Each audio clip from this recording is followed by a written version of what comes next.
सर्वलोकैकनाथम्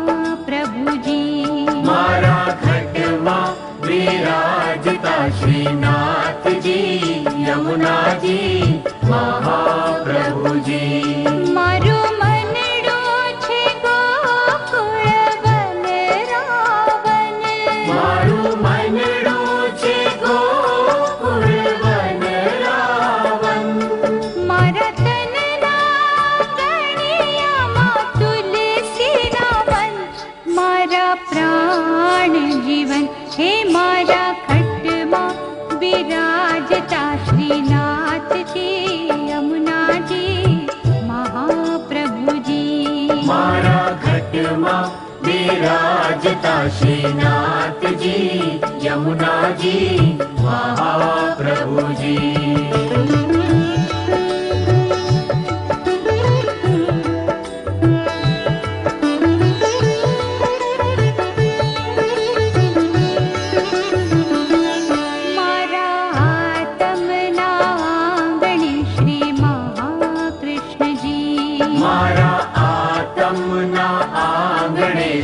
महाकृष्ण जी मारी आँखों विषे गिरधारी रे धारी मारी आँखों विषे गिरधारी रे धारी मारू तन मन द्यो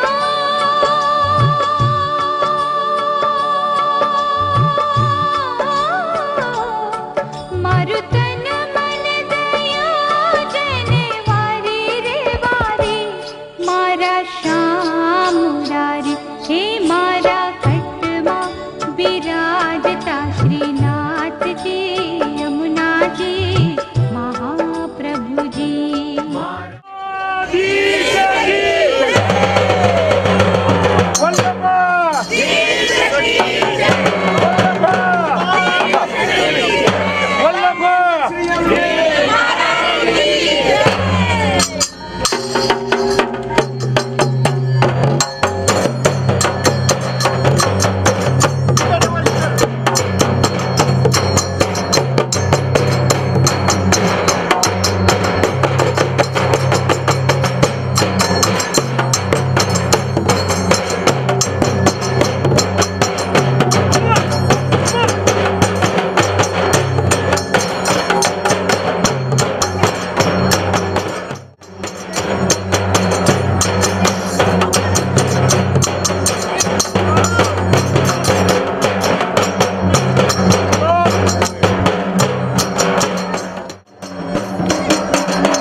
मारे आनंद उर्म समाय अरे मंदिर माहे ते चौक पुराय जी मंदिर माहे चौक पुराय अरे तोरण मंदिरिये बंधाय जी तोरण मानिए बंधाय अरे आजे मारे आनंद उर्म समाय जी अजे मारे आनंद उर्म समाय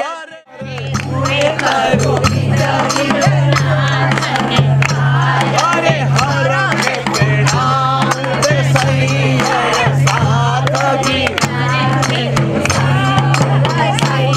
अरे नाचू गाऊं ताड़ी पाड़ू साथ जी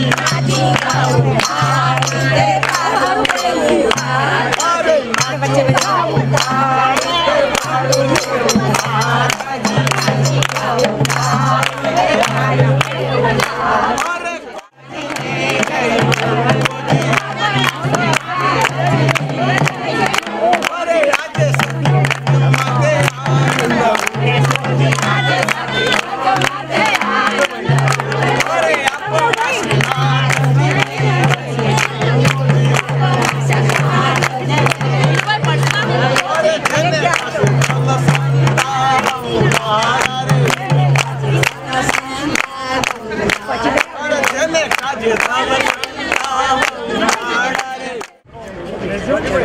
बेसो बेसो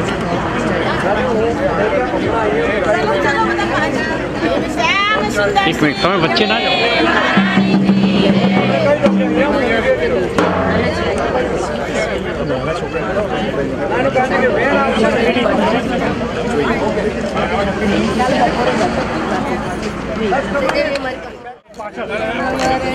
there you go मोती रे वरा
જગ્યા છે નીચે, પણ પહેલા અત્યારે બધા આપણા ઉપર દર્શન હોલમાં બેસે.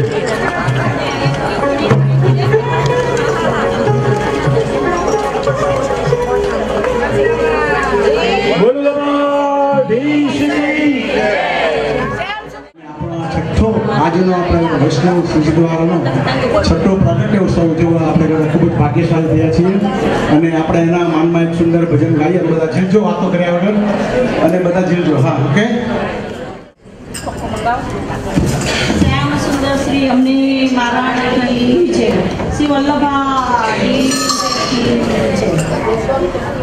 મહેરબાની કરીને સૌથી પ્રથમ વૈષ્ણવોને એ વિનંતી કે શાંતિ જાળવશો.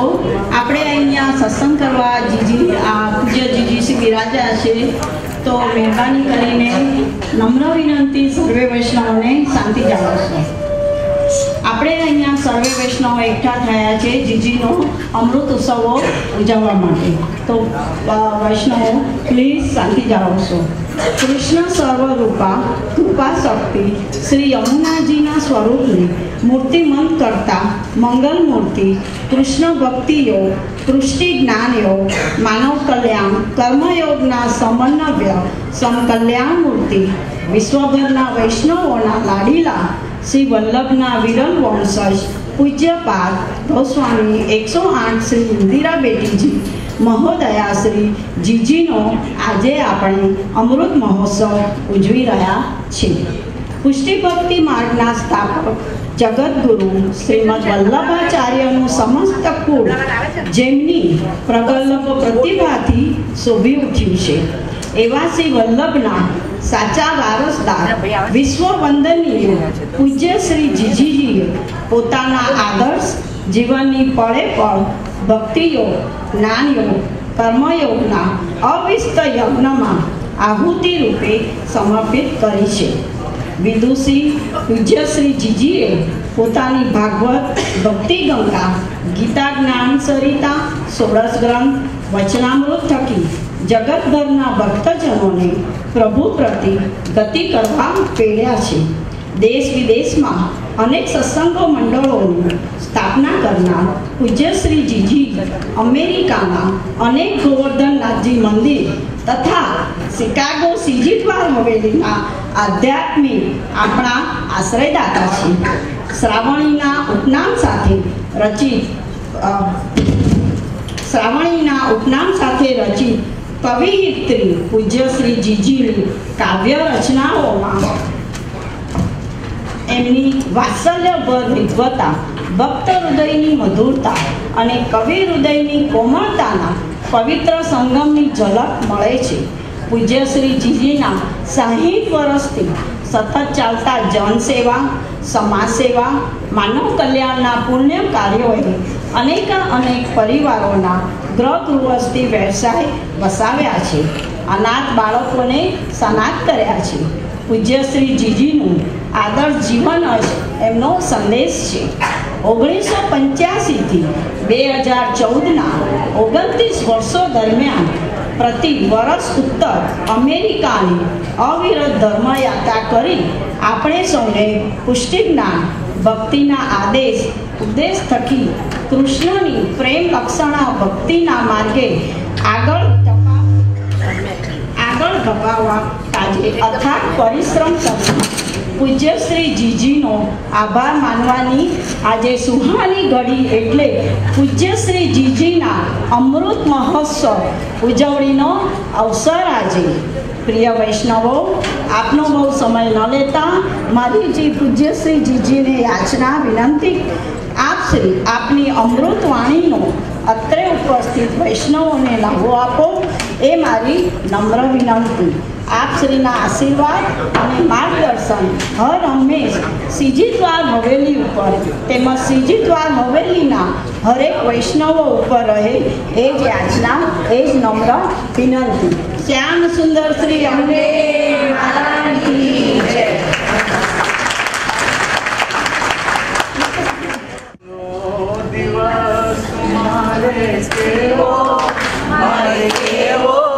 મંગલકારી રે આજ સખી મારે ઘેર પધાર્યા.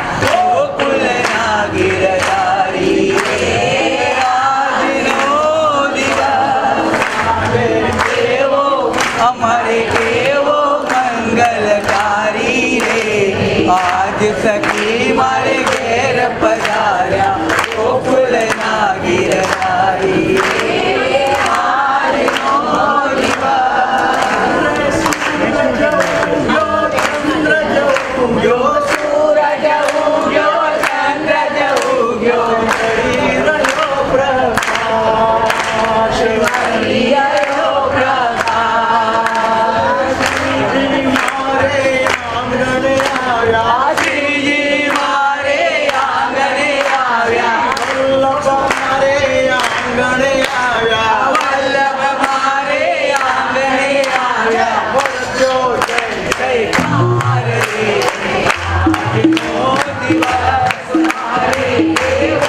हमारे देवो मंगलकारी आज सखी मारे घेर पधारी गोकुलना गिरधारी आज नो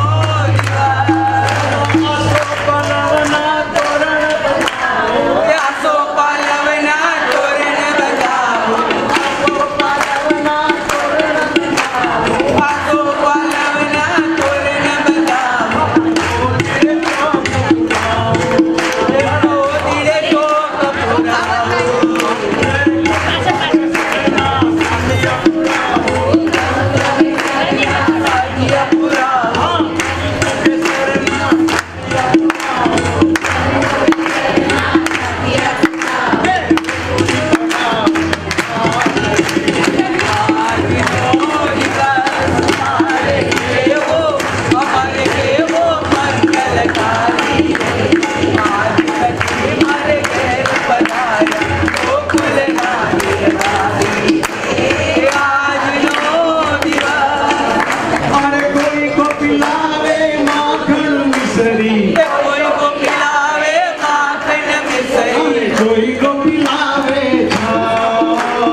आज सभी मारे घेर पधारे गोकुलना गिरधारी आज नो दिवस यमुना किनारे धेनु चरावे यमुना किनारे धेनु चरावे मुरली न करे मुरली न करे रे मुरली सोनी रजनी गोपी पूरी सोनी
पहला धून बोलिए। जय जय राधा रमण हरि बोल, जय जय राधा रमण हरि बोल, जय जय राधा रमण हरि बोल, जय जय राधा रमण हरि बोल, हरि बोल हरि बोल हरि बोल हरि बोल हरि बोल हरि बोल हरि बोल हरि बोल, जय जय राधा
श्री वल्लभाधीश की जय।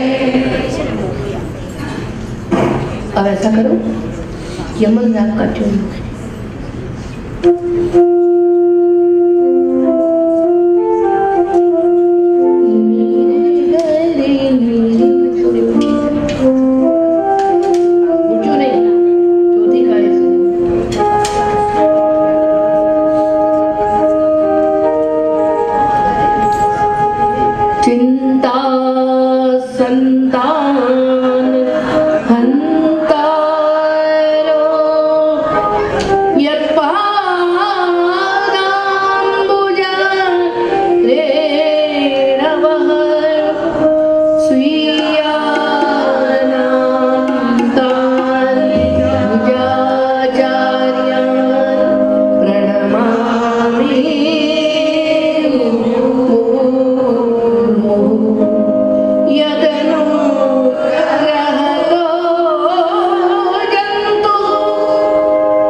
भयो पुष्टिपथ कमल विकासी देख मित्र भयो परम उदासी रसिक जन बहु ना मिले सेवयूत नहीं होय रसिक जन बहु ना मिले स्नेहयूत बहु ना होय विरह बेल जाता नहीं घट घट प्रेम न होय छिन चढ़े छिन उतरे सो तो प्रेम न होय अघट प्रेम पंजर बसे प्रेम कहा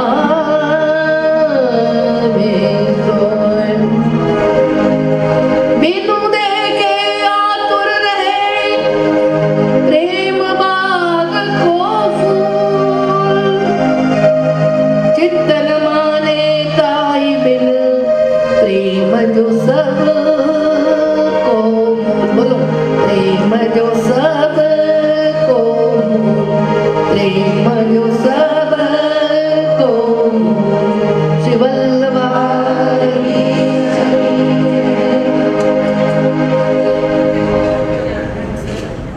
श्री गोवर्धन धरण प्रभुना सान्निध्य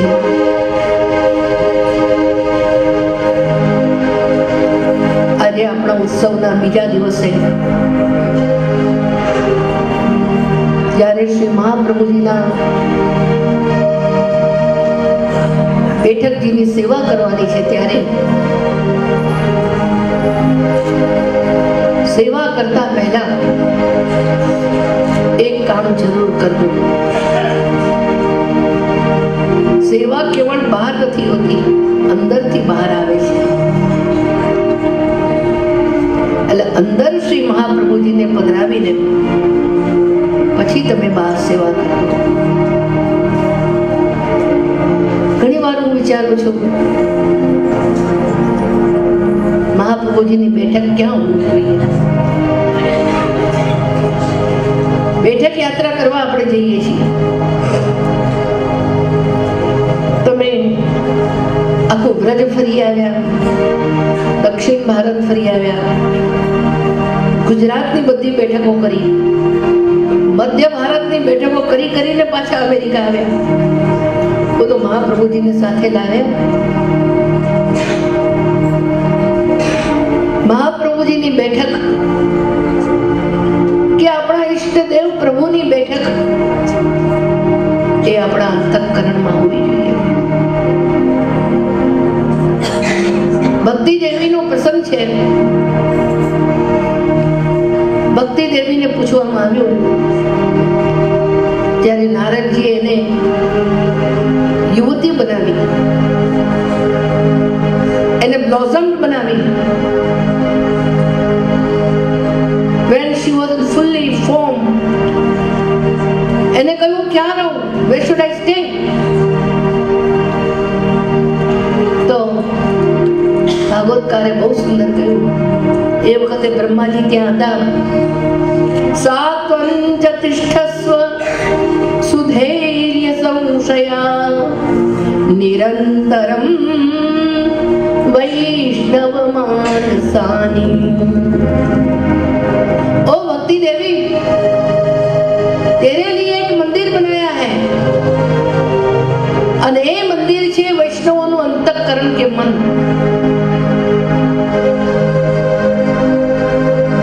આપણે મંદિરમાં એટલા માટે આવીએ છીએ કે આપણે આપણા હૃદય અને મનને મંદિર બનાવીએ.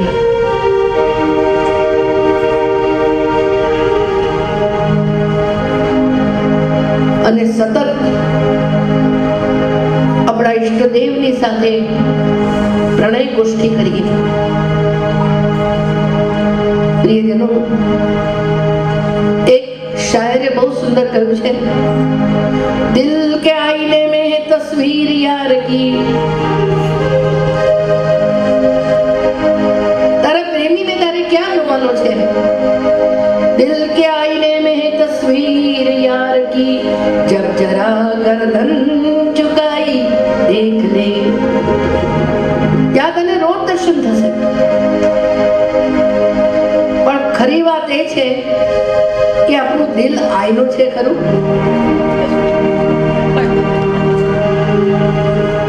મને આઈનો શબ્દ ગમ્યું. આઈનો.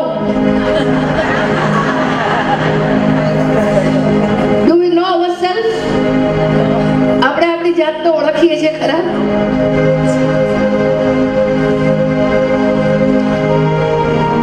જે દિવસે આપણે આપણી જાતને ઓળખી લઈશું તે દિવસે દિલ આઈનો બની જશે. આઈનો. આમ તો ઘણું બધું જાણીએ છીએ. આઈનો અમારું ઘર છે, અમારું ગામ છે, અમારા ફેમિલી છે, અમારા ફ્રેન્ડ્સ છે. We know so many things. Informative knowledge એ આપણી પાસે ઢગલાના ઢગલા ભરેલું છે. Bookish knowledge. આપણે બધા બુકિશ ફેલો છીએ.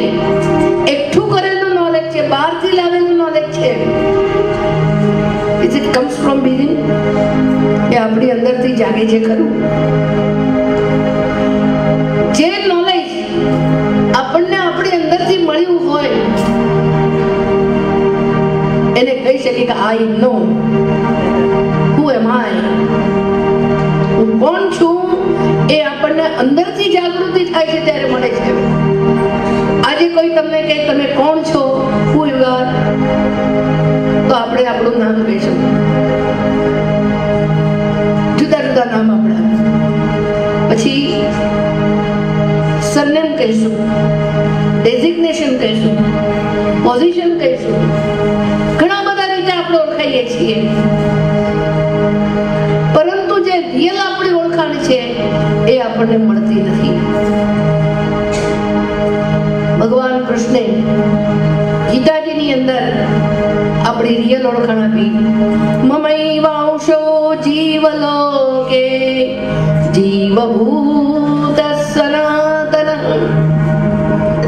ઓ અર્જુન, તું હાથ નથી, તું પગ નથી, તું પૃથ્વી જળ તેજ વાયુ આકાશ નથી, તું કોઈનો પુત્ર નથી, કોઈનો પિતા નથી. જેમ સૂર્ય ને સૂર્યના કિરણો હોય એમ અર્જુન તું તો મારો કિરણ છે, તું મારો અંશ છે. આપણે પ્રભુના અંશ તરીકે પોતાને ક્યારે જાણ્યું છે?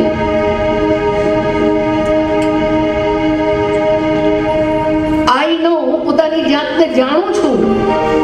એ જ્યારે સાચો પરિચય મળે છે ત્યારે આપણી જોડે જ આપણો પ્રિયતમ બિરાજે જે પણ પરિચય મળશે. ચારે બાજુ ભગવાનને શોધી રહ્યા છીએ પરંતુ એને અંતરમાં બિરાજે છે જોયો છે? ઉપનિષદકારે કહ્યું છે કે જેમ એક ડાળી ઉપર બે પક્ષીઓ બેસે એવી રીતે એક અંતઃકરણમાં બે પક્ષી છે, એક જીવાત્મા અને બીજો પરમાત્મા. He is always within us and with us. આપણી અંદર અને આપણી આજુબાજુ જ છે, પરંતુ કેટલાય યુગોથી આપણે એને શોધી રહ્યા છીએ કે આ વાવ કનૈયા મારા હૃદયમાં બેસે. કનૈયો કહે છે તને છોડીને હું ગયો જ નથી. આપણો એક પરમેનન્ટ મિત્ર છે અને અંતર્યામી સ્વરૂપે પોતાનું એક રૂપ આપણામાં મૂક્યું છે અને અંતર્યામી સાથે પૂર્ણ પુરુષોત્તમનું મિલન કરાવવાનું છે. દિલના આઈનાની અંદર આપણી અંદર બેઠકજી બનાવવાના છે. બોલો, એક ખુરશી ઉપર એક માણસ બેઠો હોય તો બીજો બેસી શકે? ન બેસી શકે. તમે જેને એના ખોળામાં તો ન બેસો. એવી રીતે આપણી ખુરશીમાં કોણ બેઠું છે? Who is there? Find out.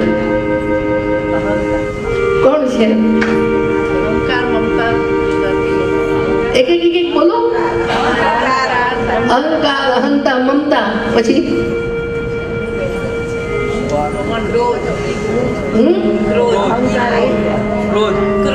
ક્રોધ, પછી મોહ, લોભ. આ બધું કોનામાં બેઠું છે? અને આપણે ક્યાં બેઠા છીએ? આપણે આપણામાં જ બેઠા છીએ. આપણે આપણી અંદર બેઠા છીએ. આપણે આપણી ખુરશીમાંથી ઉઠીએ તો ભગવાન અંદર બેસી શકે. એ અંતર્યામી સાથે પ્રિયતમ પ્રભુનું મિલન થઈ શકે.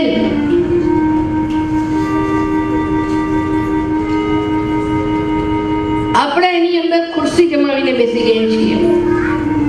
ઘણી વાર એવું બને છે લોકો ખુરશીમાંથી ઉઠતા જ નથી. ઘણી વાર બને છે કે લોકોને ખુરશી પર બેસવાનો મોહ હોય છે. કોઈ ઉઠતું નથી, કોઈને બેસવાનો મોહ હોય છે. આ જાત જાતની વસ્તુઓ છે.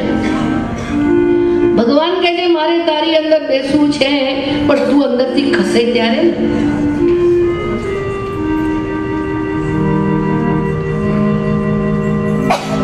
अहम को हटाने के लिए और कितने रास्ते होंगे, पर हम को हटाने का एक सबसे बड़ा रास्ता है दासोहम.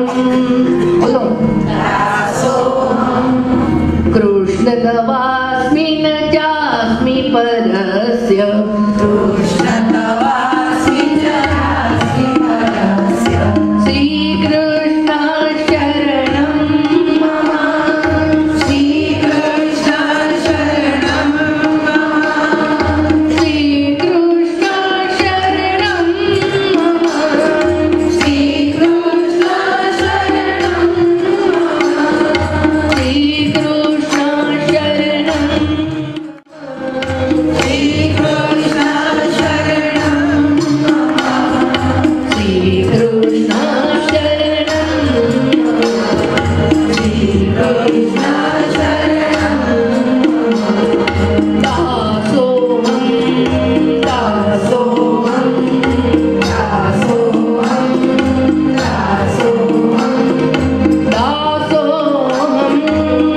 दासोहं दासोहं दासोहं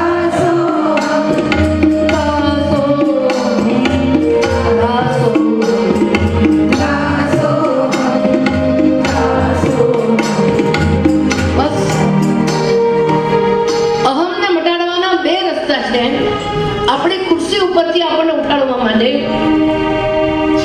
એક રસ્તો છે જ્ઞાન માર્ગનો, अहम को सोहम बना दे, और दूसरा है अहम को दासोहम बना दे. હવે વિચાર કરો કે એક ભટકો માણસ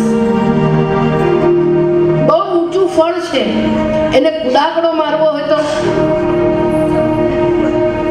કેટલી બધી વાર પડી જાય. તો અહમ સોહમ સોહમ કરવા માટે એને બહુ કુદાકડા મારવા પડે. અને મને લાગે છે કે કુદાકડામાં એ ઘણી વાર પડી જતો હશે, એને વાગતું હશે. કેટલી વાર નીચે ભગવાન એને લાત મારીને ફેંકતા હશે. હું જ ભગવાન છું, હું જ ભગવાન છું, હું જ ભગવાન છું, એટલે ભગવાન પણ નીચે. ઘણી વાર ચડેલા માણસ પડે છે ને પડેલા માણસ ચડે છે.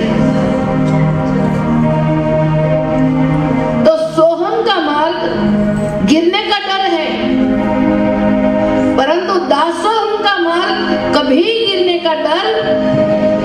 જે નીચે ઝૂક્યો છે એને શું પડવાનું છે? જે ચરણમાં પડ્યો છે એને બીજું શું પડવાનું છે? ખરેખર તો જે બહુ ઊંચા છે એને નીચે લાવવા માટેનો રસ્તો જ છે દાસોહમ. એક દાખલો મેં વાંચ્યો હતો. બે નાના બાળકો હતા. એ દાદા અને દાદી સાથે બહુ રમે. દાદાજી એમને બહુ વાલા. એક દિવસ બેબી ને બાબુ અંદર અંદર વાત કરે છે કે આપણે રોજ દાદાજીને પગે પડીએ છીએ. દાદાજી કેમ આપણને પગે નથી પડતા? How is it possible? દાદાજી આપણને પગે ક્યારે પડે? ત્યારે બાબુ જરા હોશિયાર હતો. એને કહ્યું કે સિસ્ટર આપણે કામ કરીએ,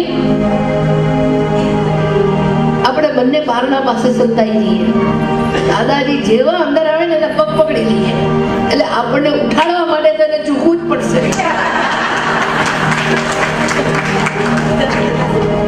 બંને જણા બારણા પાસે સંતાઈ ગયા અને જેવા દાદાજી અંદર આવ્યા એવા બંને બાળકોએ પગ પકડી લીધા. દાદાજી દાદાજી દાદાજી.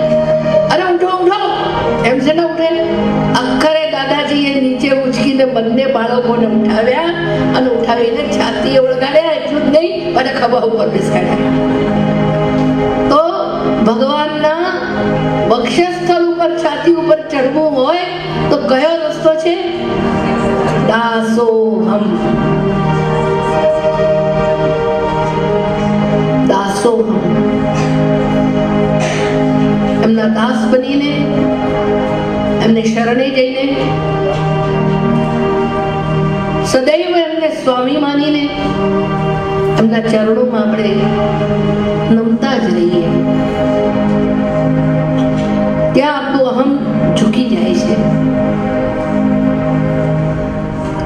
પ્રિયજનો, એક ઠેકાણે ભગવાન કે ભગવાનના કાર્યની અંદર ક્યારેક આપણું સ્વાભિમાન તૂટતું હોય તો તૂટવા દેવું જોઈએ. કોઈ ચાર શબ્દો કહેતા હોય તો સાંભળી લેવા જોઈએ. એ પ્રભુના ચરણોમાં દાસોહમ બનીને એના ચરણારવિંદનો આશ્રય કદી પણ છોડવો નહીં જોઈએ, નહીં જોઈએ અને નહીં જોઈએ.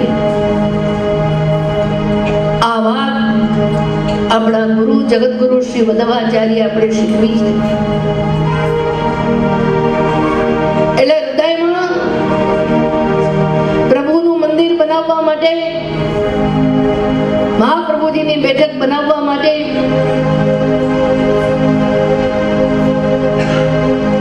પહેલું તો આપણા સ્વરૂપને આપણે ઓળખીએ કે હું પ્રભુનો દાસ છું. હું સમથિંગ નથી અને સમથિંગ છું તો એ પ્રભુના અંશ અને કિરણોને લીધે છું. હું પ્રભુના ચરણોનો દાસ છું. એ ઓળખ્યા પછી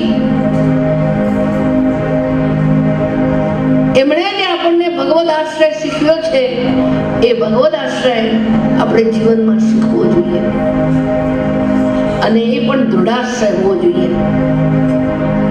ઘણી વાર આપણો દૃઢાશ્રય નથી હોતો. થોડી વાર બહુ કહીએ છીએ શ્રી કૃષ્ણ તારે આધારે છું, તારે આધારે છું. થોડી વાર થાય ને, ના એ તો મેં કરેલું, એ તો મેં કરેલું, એ તો મેં કરેલું, આ તો મેં કરેલું, આ તો મેં કરેલું. ભગવાન કહે છે તારામાં કરવાની હિંમત ક્યાંથી આવી? એકવાર યશોદાજી સાથે લાલાનો ઝઘડો થઈ ગયો. બાલકૃષ્ણલાલને માખણ ચોરી કરતા યશોદાજીએ પકડી લીધા.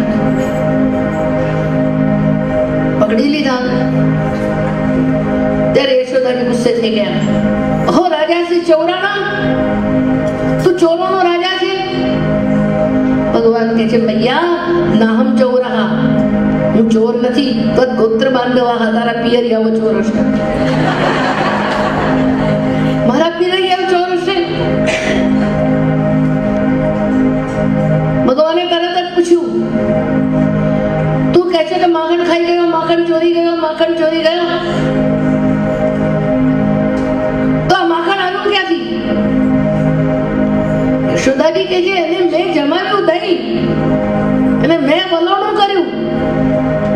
તારી મહેનતથી માખણ નીકળ્યું છે. ભગવાને તરત જ પૂછ્યું કે દૂધ તું બનાવવા ગઈ હતી? દૂધ તે બનાવ્યું તું? ત્યારે યશોદાજી કહે છે તો ગાયના પેટમાંથી આવ્યું છે, તો ગાયના પેટમાં તું દૂધ બનાવવા ગઈ હતી? આ ઘાસનું દૂધ થાય કેવી રીતે? આ બધી કરામત કોની છે? અને मैया तेरे हाथ में जो विलय को सामर्थ है वो कहां से आया? આ તારી અંદર જે બોલવાની, ચાલવાની, હસવાની, બોલવાની શક્તિ છે એ ક્યાંથી આવી? જેને તને શક્તિ આપી, જેને ગાયની અંદર વસ્તુ મૂકી, હવે એને ચોરી કરી તો તારું શું ગયું? જે આ બધું સર્જન કરે છે, વિસર્જન પણ કરી શકે છે. યશોદાજીને ભગવાને ખ્યાલ આવ્યું કે હું કરું છું, એ જ અભિમાન મિથ્યા છે. અને માણસ હું કરું છું માં આસક્તિ રાખે છે, અને પછી હું કરું છું એને પકડી રાખે છે, પરિણામે ટકરામણો થાય છે. પ્રિયજનો, ભગવાને એટલે તો માખણ ચોરી કરી હતી કે કોઈને એમ ન લાગે કે આ મારું માખણ છે. करता भी कृष्ण और भोक्ता भी कृष्ण. भगवान જ કરાવે છે અને ભગવાન જ એ વસ્તુનો આનંદ પણ માણે છે. તો કહેવાનું તાત્પર્ય છે કે એક પ્રભુ બધું આપણી પાસે કરાવે છે. આપણે ચરણોના દાસ છીએ, આપણે ભગવદાશ્રય કરીને રહેવું જોઈએ. જ્યારે જે પરિસ્થિતિમાં પ્રભુ રાખે ત્યારે એ પરિસ્થિતિમાં રહેવું જોઈએ. કભી ગરમ કભી નરમ, ક્યારેક સિંહાસન તો ક્યારેક ધૂળ. ભગવાન જે પરિસ્થિતિમાં રાખે પરિસ્થિતિમાં આપણે રહેવાનું છે. જેમ જેમ આપણું માનસ ભગવદ આશ્રયને સમજતું જશે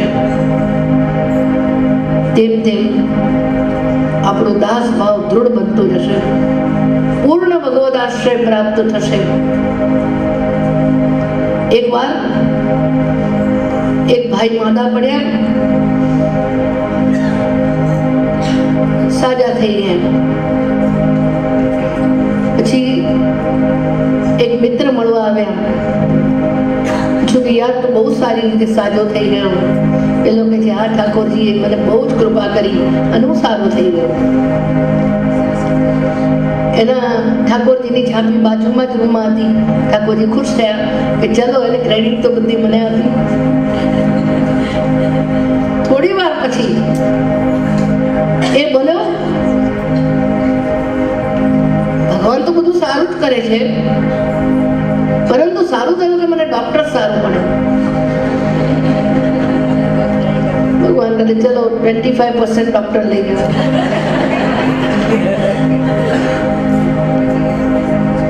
હજુ એને કહેવાનું બહુ હતું. થોડી વાર પછી બોલ્યો કે મારી વાઈફ બહુ સારી હતી, એને મારી સેવા બહુ કરી. 25% એની વાઈફ લઈ ગઈ અને ધીરે એને બોલ્યો એ તો મેં ચરી બહુ પાડી. એટલે 25% he himself got the honor. તો ભગવાનને ખાતે કેટલું રહ્યું? 25%. આપણો આશ્રય 25% પણ નથી. એ દાસ ભાવ આપણામાં 25% પણ નથી. અને એટલા માટે આપણે આપણા બળબૂતા ઉપર સંસારની અંદર વહી રહ્યા છીએ. જેને પ્રભુનો આધાર મળે છે, જેને પ્રભુનો આશ્રય મળે છે, એ માણસ ધૂળ જેવો બનીને પણ ધન્ય બની જાય છે. અને કોઈ ધનના ઢગલા ઉપર બેઠેલો પણ ધૂળ બની જાય છે. જે પોતાના બળ ઉપર જીવે છે કે આ મેં કર્યું, એને ક્યારે ભગવાન ઉડાવી મૂકે છે ખબર નથી પડતી. તો પ્રિયજનો, આપણે આપણા મનરૂપી દર્પણને સ્વચ્છ બનાવવાનું હોય તો આપણે આપણી ખુરશી ઉપરથી ઉઠવાનું છે.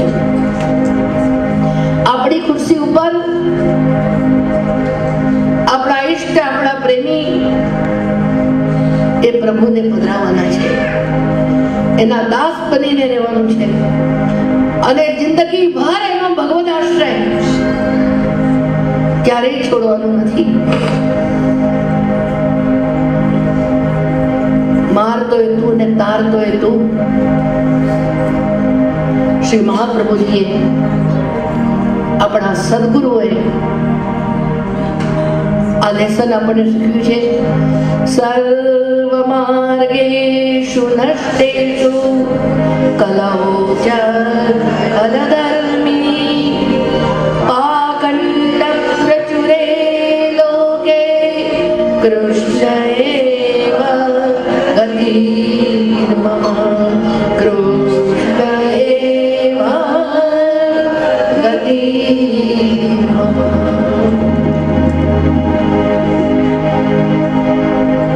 જ્યારે આપણા હૃદયને બેઠકજી બનાવવાના હોય ત્યારે કૃષ્ણ એવ ગતિર્મમ અને આ પહેલો પાઠ શ્રી મહાપ્રભુજીએ શ્રીમદ ગોકુલના બ્રહ્મ સંબંધના બેઠકજીમાં શીખ્યું. યમુના કિનારે 12 વર્ષની ઉંમરે નાનકડા બાલ સરસ્વતી જેવા શ્રી વલ્લભ પધાર્યા. શ્રાવણ સુદ ત્રીજ અખાત ઠકરાણી ત્રીજનો દિવસ હતો અને યમુના જળની અંદરથી સાક્ષાત શ્રી યમુનાજી પ્રગટ થયા. શ્રી મહાપ્રભુજી હાથ જોડીને યમુનાષ્ટક દ્વારા નમામિ યમુનામ સગલ સિંહે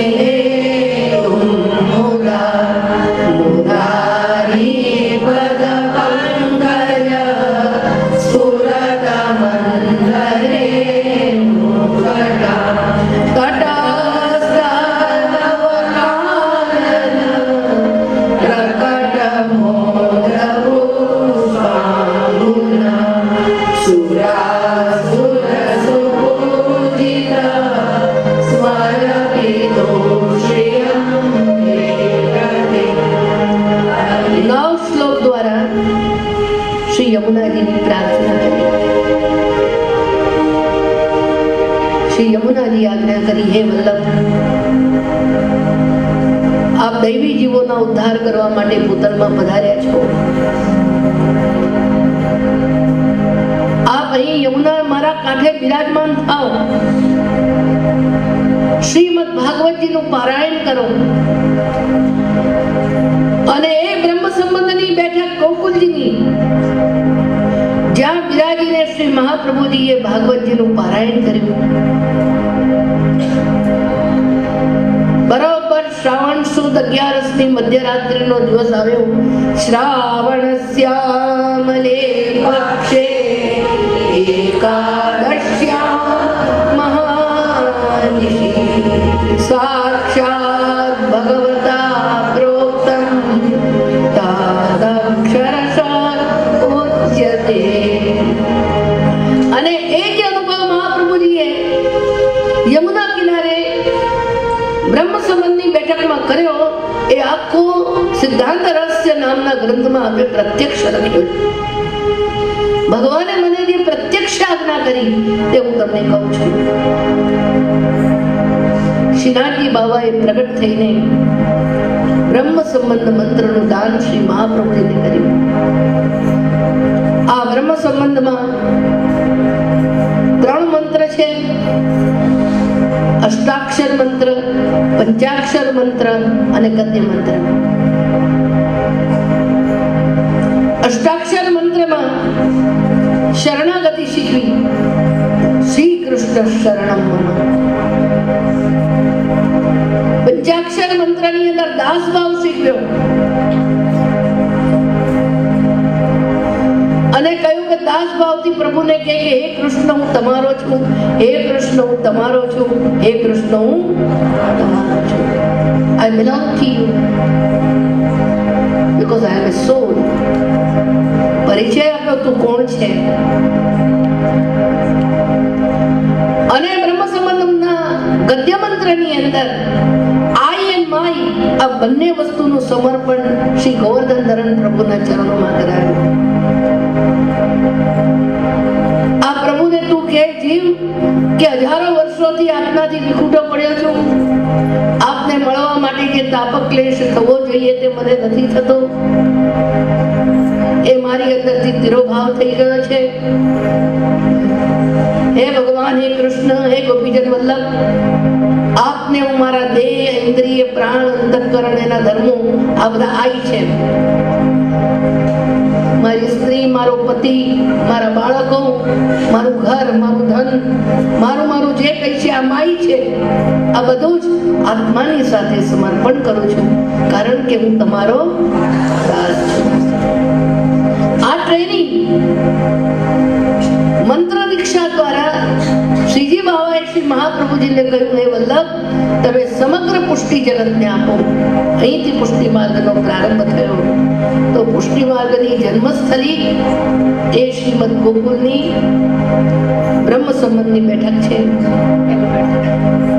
આજે તમે નીચે સેવા કરવાના છો, તો એક બેઠકજીમાં દંડવત કરીએ. બાજુમાં બડી બેઠક છે, અંદર શૈયા મંદિરના બેઠક છે. 3 બેઠકજી ગોકુલમાં બિરાજમાન છે. જ્યારે જ્યારે બેઠકજીના દર્શન કરીએ, જ્યારે વરીએ ચરણ સ્પર્શ કરીએ, ત્યારે એક ભાવના રાખીએ કે હું દાસ છું. શ્રી મહાપ્રભુજીએ મને શરણ અને સમર્પણ સ્વીકાર્યું છે, મને પોતાનો દાસ બનાવ્યો છે, અને મારા અંતઃકરણમાં પણ શ્રી મહાપ્રભુજીની એક બેઠક બિરાજમાન છે.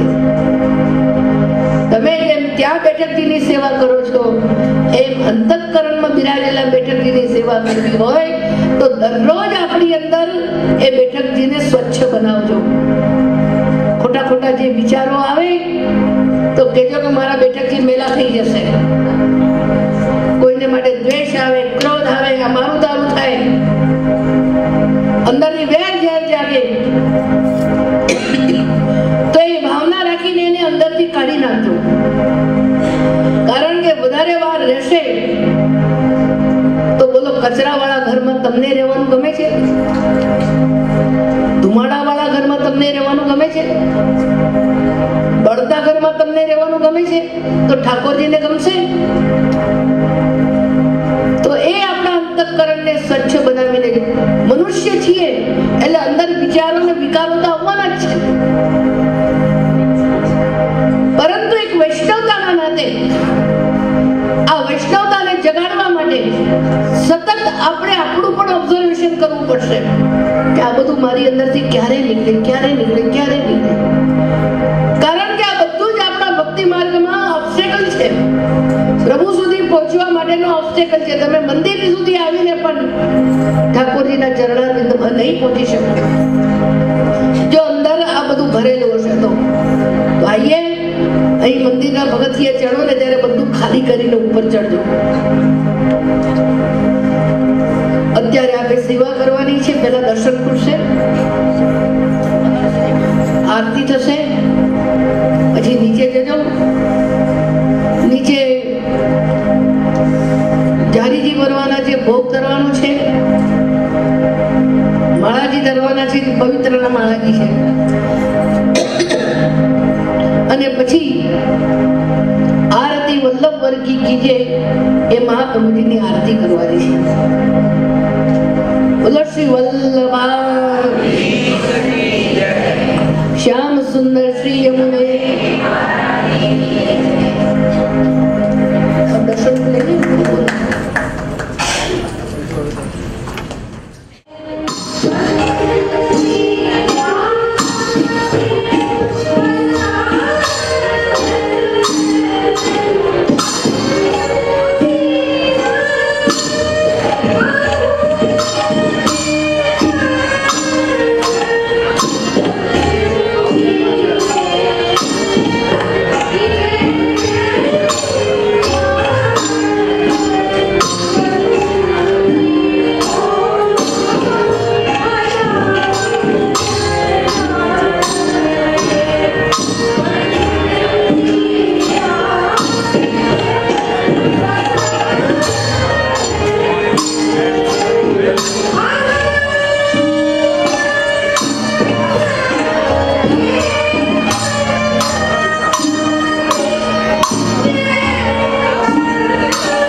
शरणं